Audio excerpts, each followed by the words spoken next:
প্রিয় হাদি ভাই, আপনি অবসরে গেলেন, কিন্তু আমাদের জন্য কঠিন খেলাটা রেখে গেলেন। আপনার অবসর আল্লাহ কবুল করুন, আপনার অবসরে আল্লাহ সন্তুষ্ট হন। হাদি ভাই ছুটি নিয়েছেন, তবে খেলা ছুটি নেয়নি, বরং শুরু হয়েছে মাত্র। হাদি ভাইয়ের প্রতিবাদ প্রতিরোধ ছিল ভারতীয় আধিপত্যবাদের বিরুদ্ধে। আগ্রাসী ভারতের বিরুদ্ধে দাঁড়িয়ে হাদি ভাই নিজের জীবন পর্যন্ত বিলিয়ে দিলেন।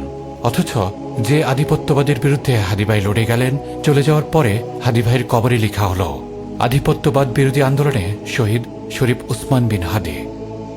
এই আধিপত্য কার ছিল? তার নাম হাওয়া হয়ে গেল কার ইশারায়?